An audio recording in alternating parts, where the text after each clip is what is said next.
The embattled president of Venezuela, Nicolas Maduro, says he is ending diplomatic relationship with the United States. This comes just hours after President Trump officially recognized an opposition leader as the legitimate president of Venezuela, and it comes after days of violent protests in the country. So let's first begin in Caracas with Stefano Pozzebon covering all of this. And Stefano, can you give us a little bit of context as to why Maduro would have said this, and where would these diplomats go? Yes, exactly, Brooke. We've seen history rolling up in front of our eyes. Earlier today, the president of the National Assembly here in Caracas, the president of Parliament, the president of Congress of Venezuela, swore himself in as an interim president with the support of the United States of America and of many other countries around the world, including Canada, Paraguay. These triggered an escalating reaction, and Nicolas Maduro has announced just minutes ago that he is ending all political and diplomatic relationships with the US, and is giving them 72 hours for the consular staff to leave Caracas, so as early as possible. Really, situation escalating dramatically. We have seen clashes of words played in front of our eyes for the past 2 weeks. The Vice President of the United States, Mike Pence, spoke with Juan Guaido, the President of the Venezuelan National Assembly, here to reiterate his support, to say that the United States are on the side of the anti-Maduro opposition here. And now we're seeing the reaction from Nicolas Maduro, who quite literally said, "Get out of Venezuela." Brooke. Okay, Stefano, thank you so much. And so, Boris, to you, covering the White House, you just said, the White House's position supporting the anti-Maduro opposition. Why? Hey there, Brooke. Well, yeah, there's a number of reasons why the White House has laid out a rhetoric escalation over the past several days, indicating that this move might be made today. And the president took the step shortly after National Assembly leader Juan Guaido swore himself in as the legitimate president of Venezuela. He now has some 30 to 45 days to start new elections in that country. From what we understand, the White House was expecting that several other countries, not only Latin American countries, but European nations, would also recognize him as Venezuela's legitimate leader.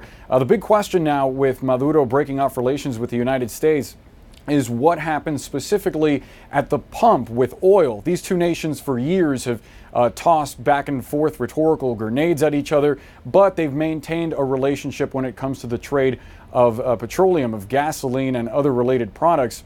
In this case, the White House had considered previously installing a full-fledged ban on Venezuelan oil. They ultimately backed away from it because of the potential economic ramifications for the United States oil market. Clearly, if that step ultimately is taken by Maduro, it would mean that Americans would feel the pain at the pump. We should point out, earlier today, the White House held a call with some NSC officials, and we were told on background by one of them that the White House has, quote, barely scratched the surface of what the United States can do to inflict pain upon Maduro economically. Exactly what that means going from here, we don't know yet. I've already reached out to the White House to find out exactly what they plan to do after Maduro's declaration. They've yet to get back to me, Brooke. And the diplomats, Michelle Kaczynski, you cover the State Department for us, and if they have 72 hours to get out, how? Yeah. Where do they go? What's the story there?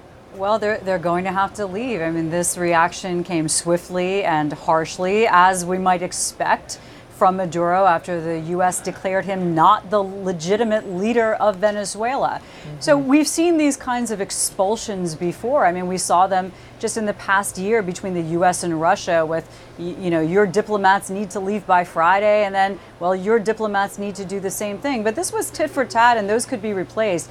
But this is Maduro ending political and diplomatic relations with the United States.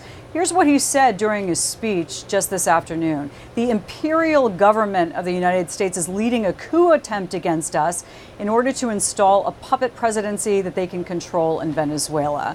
I have decided to break all political and diplomatic relations with the U.S. Get out, leave Venezuela. We have our dignity, damn it. What we're waiting for now is to hear from the State Department on their response to this, and also logistically during this shutdown, how they're going to get everybody out in a hurry and what the next steps are. As you heard others say, today on this call, the White House insists that this is just the beginning of the pressure that they can put on Maduro, but he's clearly wasted no time in exacting some of his revenge on the United States, Brooke.